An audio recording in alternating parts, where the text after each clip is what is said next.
With the win, the Packers improved to 6-3, but they still trail the Lions, who are now 7-2. Matthew Stafford, you guys watched that game last night? He threw a touchdown with 29 seconds left so they could beat the Dolphins. So now they sit again at 7-2, and we asked this question, and Stephen A., I'll give it to you. Who do you think is the best in the NFC North? I think right now, as much as I love that bad man Aaron Rodgers, I have to give it to the Detroit Lions because their defense is legit.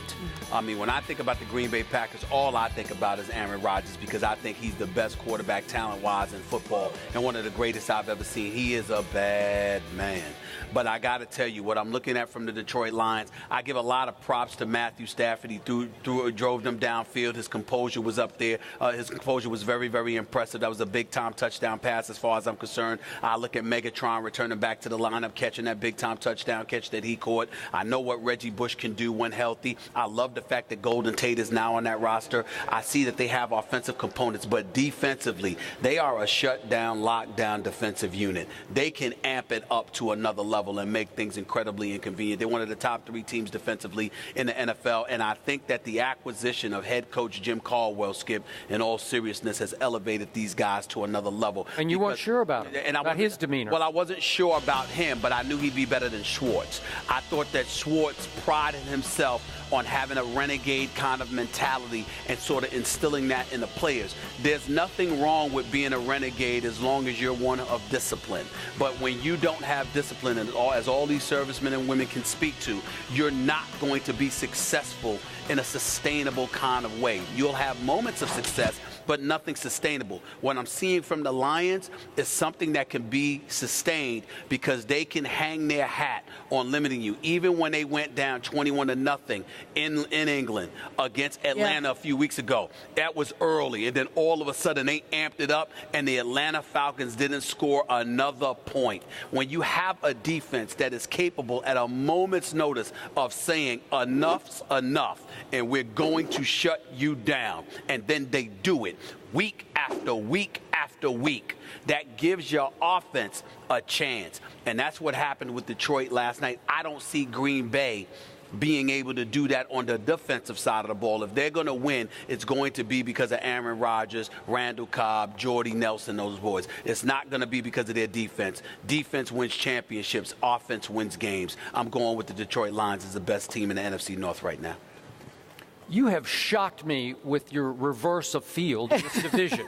And it started last Friday when we just happened to be in the state of Michigan at Michigan State University.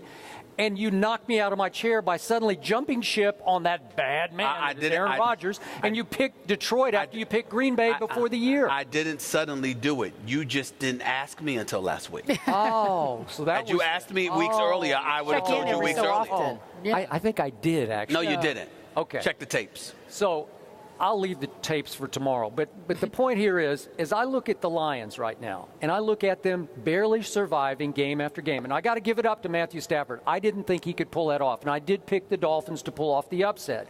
And I thought I had it until Matt Stafford pulled off one of his gunslinger plays that have often backfired right in his face. He rolls to his left the wrong way and throws it a crossbody sidearm to little Riddick and actually threw him a curveball that curved beautifully right into little Riddick's hands as he dived for the football. It was a beautiful throw and catch that Matt hasn't always been able to pull off under pressure. But now they seem to be getting on a quiet little roll, in large part because of maybe the best defense in pro football. But I'm here to tell you, I'm going to stick with your former team, the Green Bay Packers, to win this division because I look at the Lions' schedule. It is much tougher than Green Bay's division. It is. Because the Lions now have to go to Arizona, albeit against Drew Stanton. We'll talk about them a little later in the show.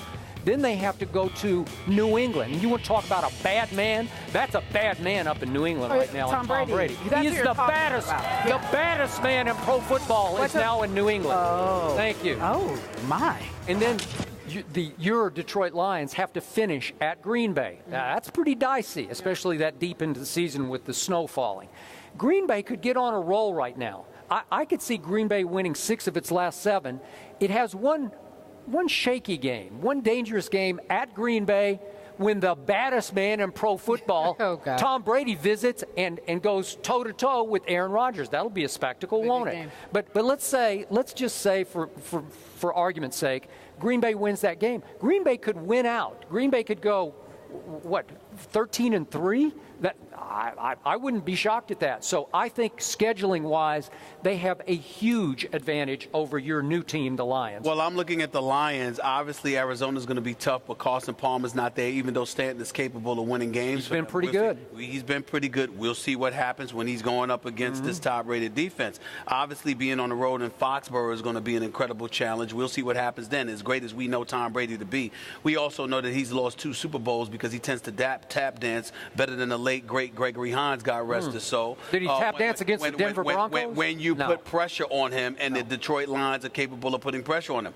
As far as I'm concerned, after that, Chicago twice, Tampa and Minnesota. I'm sorry, I'm so concerned. I'm so concerned. So I don't look at it, even though it's a formidable schedule, and I appreciate where you're coming from.